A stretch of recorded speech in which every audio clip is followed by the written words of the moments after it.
omuwala n'afuna obusente weebuti bane tebuwala kuteeka mu musajja ssente owasa omusajja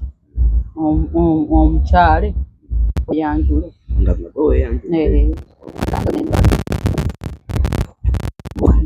omala omuterewo ne bizinesi kwagala nnyo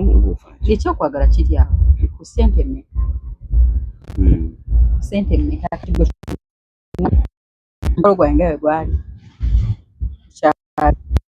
akukyala no nabo basibirawo empale okukyala obukyazi n'agamba katukomaawo okwanjula ejiko yaliwa ssente emmere abantu gyebaalya ssente otabamanya nti beeyama bangi miliyoni nga 44 abaatuukiriza mukwano nnyo ddala n'okusinga kuki kubanga singa abantu abo baatuukiriza simanyi kutuga bwe twandibaddeko bannange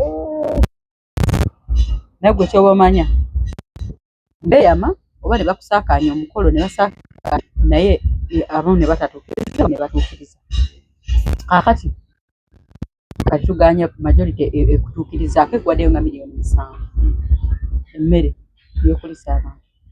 bikiba omanyi byonna bigende mu maaso nga byonna biteredde entende muziki bikibi tugamba ebintu binnyo engoye za mugole biki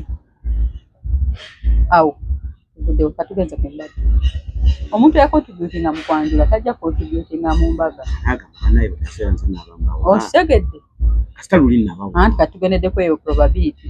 eyo gamuno abantu baba bawa ssente ku gundi ku kwanjula be babateekamu ssente abazi abateekamu ssente n'abateekamu kwanjula n'abateekamu teekemu ku kwanjula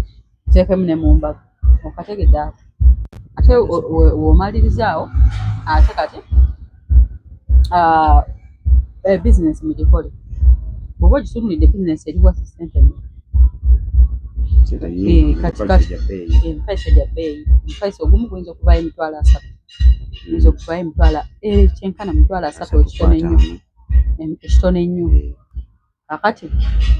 emufayisa tulina emeka oteekewo emifaliso 10 tulina emeka naye kitaba 10 ekibeera nga mu 3 nga mu 4 ate olumala ku mitwalo 3 miliyoni nga 10 nyezi ate olumala oluusi kano akayumba tekakyabamala mukyuse ku nnyumba endala olumala okukyusa mukyuse ku nyumba awo nno tuli ku ssente nno ya mukyala gye bagamba akola ateeka mwami obanga nazikuŋŋaanya sawa meka kati nakyo kimaliriza gamba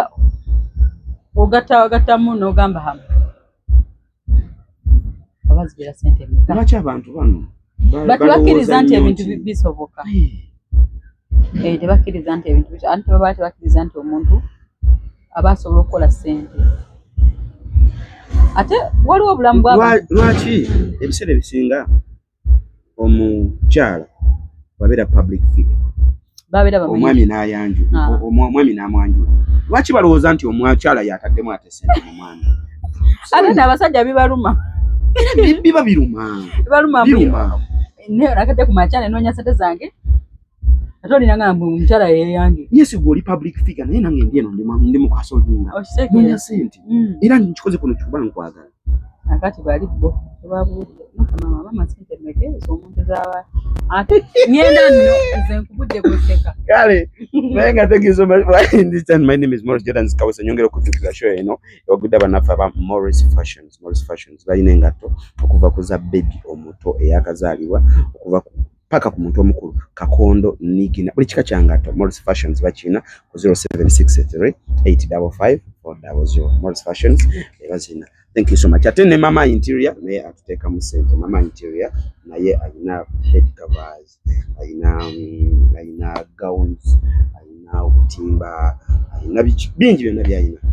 Thank you so much. Tamati Kawesa straight out of market entertainment. Ndime Pheobe nanyinira Pheobe ba house managers oba ulya na social media nabakaaba naweereza ssente zange ne bazibba oba wamagezi kifugwe ngati gwe ngezi zo waziweereza wazisanga we Kampala saazisanga ani yagamba No, it was a azisanga kola ekintu kimu nfeeno ng'otaddeyo banka e Uganda ng'oguddeyo banka mu mannya go osobola okuba ng'ofuna ne kamesagi ku simu yo oba olina k'otaddeyo ng'ofuna kamesagi ku simu sajja twogenda ebweru n'ofuna n'omuntu gwe weesiga asooka mugamba nti waliyo akasente kange mu banka n'akuteerako eri mesagi n'ogifuna bakuwa n'akapapula nti you have deposited this and this kweno bank kitegeera nkukugundi kweno bank number nakubira ekifaananyi kati then w'osindika ogusooka hala nindako dakika 5 zokka halo nindako dakika 5 ogenda kukola ng'ejjo kati obenga osobola okufuna message nga bakusindikidde omuntu oyo wamusindikira ogusooka n'ateekayo gokubiri n'atateekayo we bati ng'omuvaako zonna tebagenda zirya lumu tegeera ng'ofuna omulala amaterayo okusinga okuzisindikira omuntu omu n'azirya zonna okitegedde kubanga olumu oyinza osanga boosi wo n'agamba mpa akawunti yo gye mba nkuteerako ki siba kyangu nnyo ate kati layini nazira za Airtel zigendako miliyoni 2 siba kiri zigendako 2 ekitegeeza osobola osobola okwesevingira akasente Airtel weba egezaako okusuma okuba enduulu Pheobe ekirooto ky'okuzannya firimu wakirina oba just bwe wakomawo byonna ebirooto bye nalina nga nkyali muto byonna kumpi bituukiridde okukolako ku TV kuzannya mizannyo ebyo byonna komedi byonna bituukiridde ozannya komedi bagamba nali ni comedian nga ndi muto naye kigenda kisiimuukawo nagenda olaba nga nali njagala nnyo ebyo ebyokubeera ebyo ebyokustage nga byogeza abantu ne mbasesa naye gye nakoma nkula eno naye kimanya nti omukazi talina beera comedian mwebali but still ate bakirimu nnyo kirekera abasajja ekintu ekyo tekinyuma lwaki mu kampani zonna zonna ezizannya firimu mu Uganda lwaki walonda Aromatic Entertainment nogamba kansabe wano saagironda naye kenyini yannonda nayagalanga naye nga simanyi wa wakutuukira kati abe we yajja kubuka nga njagala kuzannya ku mizannyo nagamba naye oteeka okubaako ndowooza kati awo weyanzikiriza engeri gye nali kubukedde naye kenyini negetinga interested of me ate nga nange njagala kitegeera etova erino kapira ki naye nga nabeerawo saabeerawo sizanye emizannyo mu 2024 saakomawo dda 2021 oba ya 2012 ne 2022 gye nakomawo ate mugwakubiri oba oliawo mu period eyo we are not interested of me nali njagala nnyo era nzikira omukyala omu yaŋŋamba yali Natalia nagamba tugenda gundi ayinayo gundi audition ziri Natalia ate nenda wanga sinanga ndagirire ne makindye kandoza when the time is right nange be happening ne sigenda nga nyinzo genda yo ne bangana akati anti naye nabeera waawo ne mbeera waawo kali sira bitatuuka ne mama nzija naye oli ayagala bikolerewo nange njagala genda mwali bannange mafukidde akabasa naye no nange kenyini ow'omuntu temuna nti njogera byetaagamu okuba nga olinamu katalenti bw'oba talina talenti nga banaakuyigiriza buli lunaku zeno nabyogera fansi anodda osobola obyogera bagambe omanyi these people bo balowooza bino ebintu nti no okay fine biyinza okuba ebyangu but ngera bwogambye have to be talented wakati nze engeri gye mwalimu ku katalenti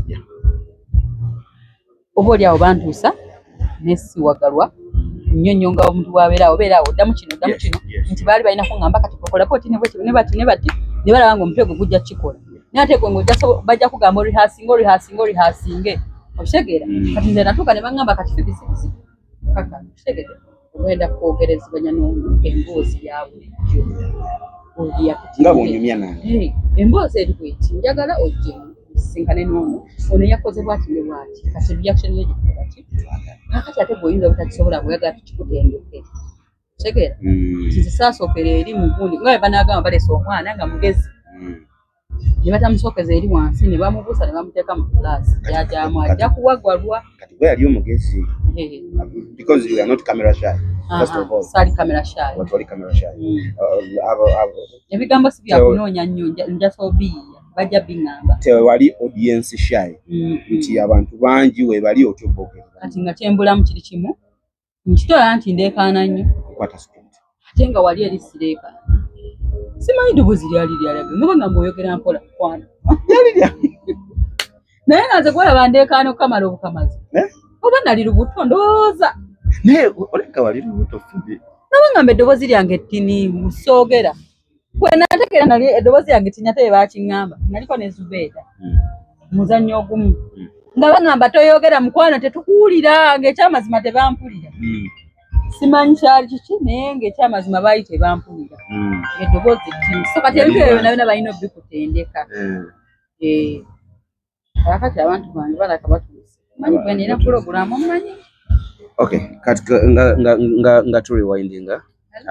thank you so much okubeera nga otyaliko Pheobe akatwongera okwogerako naye mu nsonga nga emu isatu twongere okumanya ate bizinesi eno omuntu oba ogyetaaze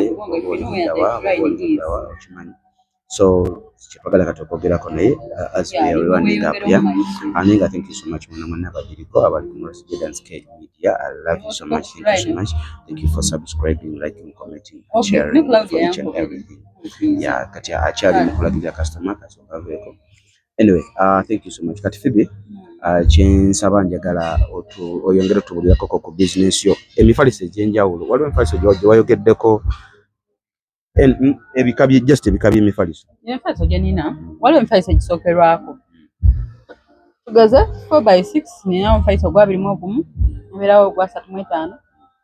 embeerawo n'ogwa 5 kisinziira kyoyagala package kubaako piro 2 ago tegubeera za package ogusigwa package so nga ate oba oyagala package yago ebeera ya 480 kuba mu mufaliso gwa 8 inches bed cover net ate emifaliso gye girina emitendera okuva mu kampuni ya Rose Foam yennyini esente kisinziira gy'ozijjayo waliyo oguli nnomo nga temulina wuzi ziyiseemu biki obugumu oba kugambe batya wuzi ziyitamu okutonaatona okw'enjawulo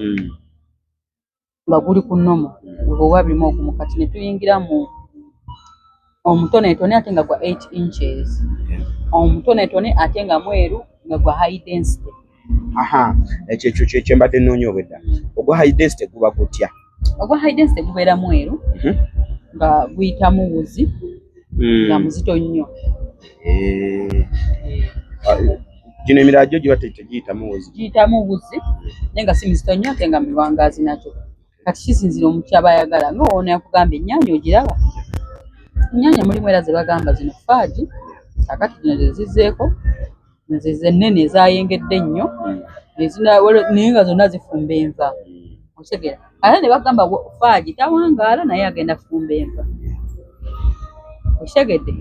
faaji tawangaala afumba kitegeeza ne gino nagyo osobola ogyebaka ogusookerwako okitegedde kati nze nagamba lwaki omukasitoma wange saagala akomewo enkya ŋŋambe mufibye omufaliso gwe wampadde nanagwe baseemu wiiki emu nagamba kankuteeremu omufaliso 8 inches gwalimanya kyolimpa ate nga nkuweera mu qualified density nga n'omunene agusulako ate oba munene nnyo sikuwa ate gwe guno omufaliso ogwa QD qualified density oba wa high density ojja suulamu omufaliso ate oŋŋambe mbu omufaliso gwe mufu kiro zimatalinga kakati Pheobe omuntu ali bweru ali US ali Canada ali America ali bagano bayita bakadama ba house managers ali house manager alina taata we e Masaka ayagala mugulira mufaliso alina taata we kana bule ayagala mugulira mufaliso akola atya aja mu inbox yange ku namba 0757133396 bwajja mu inbox yange namba zoko jidemu ngolisoma mpola mpola 0757133396 bwajja mu inbox yange ampa bwi namba ya taata we natugamba n'ebyalo ne ku kyalo kwe bigenda Alex asibano mufaliso nga kutwala ku taxi abagutwala bwaba that is bwaba ngamaze okusasula ngali wala ne Kampala kati tuweko ku procedure eyo amaze okujja mu inbox yo mwogedde sente alina zikusindikira mu faso tekunatuuka sindika tekunatuuka mama nange tuwa taxi mukwano gwange nti ki kati yaba alina ku nesigansi nansindikira sente zonna ebintu nendeka mbiweereza nembikwasaganya ne muki ne muganda we oba taatawo bange kitegeeza ogambye nti ebintu nefuna risiiti ne namba plate byonna tugenda mu paaka nembimuweereza ne keeping in touch ne ddereeva nga bwe mukubira ku ssimu ne taata wakola ki okay just in case ngene namba gy'ogabye nga teriiko waliwo enamba endala omuntu gy'asobola okubako oba okuwhatsappingako oba eno gyo ebeerako all the time ebeerako kakati gwe naawe woba oli wano mu Uganda nga toyagala byakusituka nkuweereza buweereza bifaananyi n'olondako oteekako deposit wa $5,000 bwebituuka awo osasula n'omalayo osasulako deposit oba toyagala kusasulako deposit sigalayo eyo nange nsigale eno nkoyo okwegoba ne bakasitoma weegoba nabo oti otuuka mutaddeko paketi ku gundi sebesemo nagijjako naaba nga takyakwata naye omuntu waba ataddeyo akasente ke agamba $5,000 kyange aba ate omuntu ali sirias oba omulaba agamba ye kanteekeko omuntu anaagula oba omulaba agamba ye kanteekeko era takukayanya naye ataagula agamba bimala tuuka wano wolololo sigalayo nange nsigale. Kale, thank you so much guys for watching. Tubadde ne Pheobe olunaku olwaleero. Pheobe, oyina abantu abakuguzeeko? Nga abantu abanguzeeko bangi sibabala bangi nnyo abali mu Uganda wano neebweru nga bwe nasookedde ddala bane mwebale nnyo mwebale kukuwagira nze mwebale kuwagira mwami wange bangi nnyo mikwano gyaffe batuguzeeko ne batuwagidde mwebale nnyo mwebale ddala Mukama bawe abagizeewo mwebaka bubi nenkebera emifaliso gye musulako nenkusanga n'ekifaliso nga kimyufu kyagwamu oba zaayita ku ngulu oba ku ki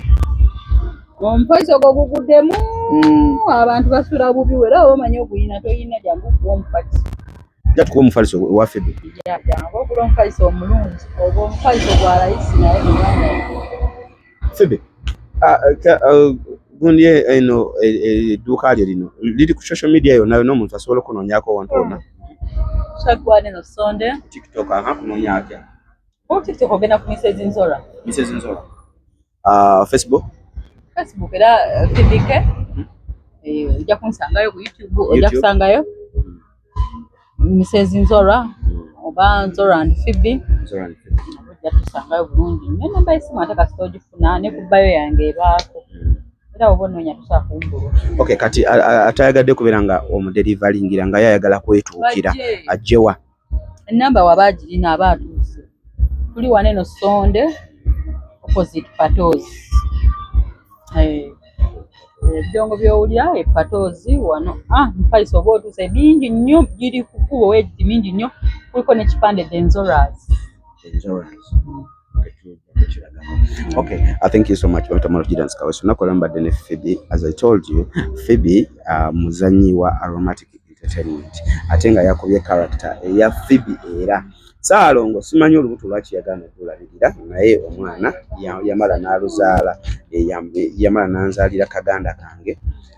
ne kaganda kange oba kako kange temunkomyawo ne mugaa mwagala laba mwana temunkomyawo musizi nti mwagala laba mwana byabaddayo ekitabo bawandiika omwana gyabasumbuwa kati so mwena abadde baagala okulaba ku mwana wa Pheobe next video ogera kubanga nga mumulabako agenda kuba nga ajja tuwezeeko mbadde muŋŋamba nzikye Pheobe mukulise baby Pheobe mukulisiza baby ndazika bukire kale thank you so much bantamukira nzikaweza until next time love you so much guys.